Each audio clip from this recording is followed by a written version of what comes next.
Okay, so in today's video about Quant, I want to check out this part of the price action, and I'm going to tell you why I think in QNT we are actually running out of time, and if we're gonna do anything, we should do it right about now. So with that said, hi everyone, welcome back. I hope you're having a great time with your family and loved ones. And before we start the video, I need to tell you that in about a couple of hours, I'm going to make a market update video for my members, and I'm going to talk about Bitcoin and different possibilities that could happen in the short term for BTC and also altcoin market. So if you're interested in those informations, you can become a member and ask me anything you want. If you don't want to, that's absolutely fine. Let's get on with our video and see what is going on. So in QNT, we can have different possibilities, but I would argue all of them suggest that in here overall, we are just dealing with some sort of a correction structure starting from the highest side in this region, about $170. Now, here's the thing. Our correction can be in different forms, but I think we may have an A, B, C zigzag in here. And in a zigzag, sub waves should be like this. 5 down into A. Let's just draw the waves. Correction for wave B, maybe ABC, maybe a WXY, excuse me, there we go. Maybe even a triangle, doesn't matter. And then another 5 wave down into wave C. Understood? Okay, let's go on the live chart and count some waves. So let's zoom in more in here. Okay, what do we have starting from the highest side? A quite clear, I would say, 1, 2, 3, 4, 5 wave down, potentially into a larger degree A leg. And then this is probably an ABC into our B leg to about this point. And from here, we can have different scenarios. You see, I can tell you, maybe we are actually having a 5 wave down into our C leg to about this point, and here is how. We can argue, well, okay, maybe this is like to about this point, our wave 1, correction for wave 2 to about here, sure, or maybe here, doesn't really matter. And then this is like 1, 2, 3, 4, 5 wave down into wave 3, correction for 4, and this is another move down into wave 5. The problem in here is that we can also have a bearish scenario that suggests we are going to soon go down to set one more lower low, and then after it, the bottom is going to be in. And here is how. This is 1, this is 2, and then 1, 2, 3, 4, 5 wave down into wave 3. And the current move is just going to be, according to this possibility, a correction for 4, and after it, another move down into wave 5 in order to take the lowest low in here for the first target around, let's say, $95. And then after it, we're going to get a very strong bounce back. Now, there are in here two very important points. Number one, no matter what is going to happen in QNT overall, we are absolutely bullish, and I fully believe that this whole move is just a corrective movement, and after it's over, we're going to get a big move up. So the general picture is definitely optimistic. And number two, if the bearish scenario, meaning going down and setting one more lower low, is indeed going to be in play, then okay, right around this area, potentially even this very important region between $75 to about $80 is actually going to be a great long opportunity. Why is that? Let's go on H4 time frame. Okay, so in my opinion, the bullish possibility in QNT is going to get invalidated in case we get like a very deep move down in order to take this low down here about, let's say, $55. Now, let's say, well, okay, we're gonna set one more lower low and reach maybe to around these areas, maybe let's say about $85. At that point, if I want to go long in quant, my stop loss is going to be under the lowest low down here, about $55, which means I'm gonna have about a $30 stop loss. Here's a very important point. What is my target going to be? Well, the minimum one is going to be right around the highest side in this region, about $170, which means I'm gonna have about a $95 target. So according to this thing, my risk to reward ratio at that point is going to be about 1 to 3. And you want to remember that this is my minimum target. A better target can be actually, believe it or not, somewhere around 250. And the next target is going to be, you know it, if you have been a regular viewer, right around the all-time high, about $450. So if we do get another move on the downside, I need you to understand this is actually going to be a great long opportunity, and there is just nothing to be worried about.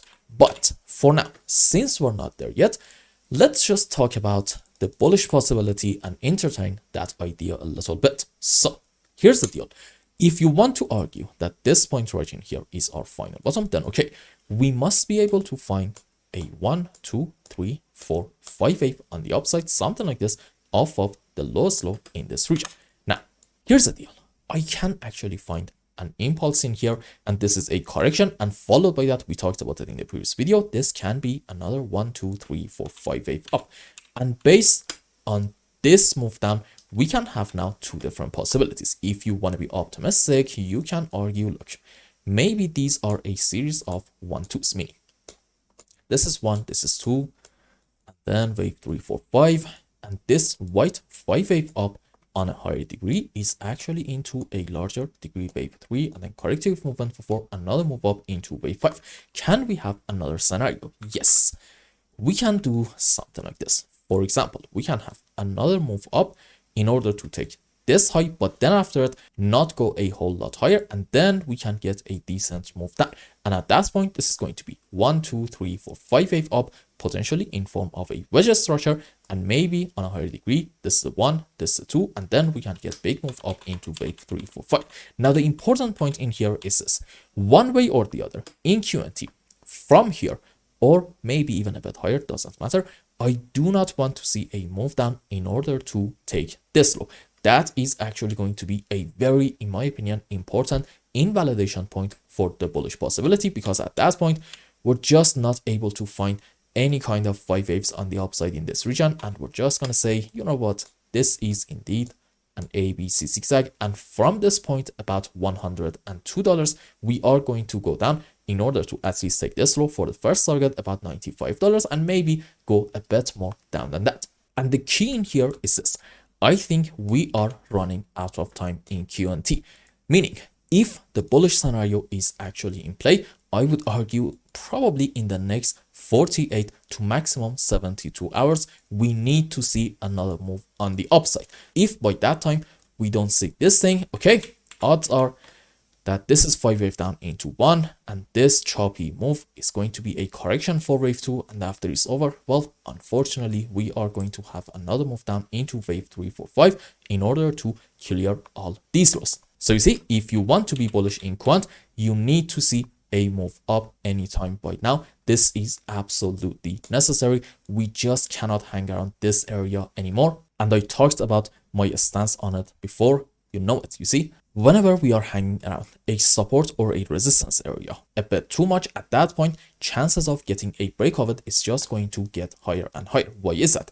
Let's say this is like a very important support, and the reason that this is a support area is because around it, we are having very important long orders. And here, let's say we are having 10 long orders in here. By the first time that price is going to reach to about this region and touch it, let's say 3 of those orders are going to get activated, and we're going to have 7 orders remaining. The next time that we touch it, another 3 are going to get activated, and we're going to have, as a result of it, 4 orders in here. Another time, 3 are going to get activated, we're going to have 1, and there will be a time which we are going to touch this support, and we're just going to have no orders in here.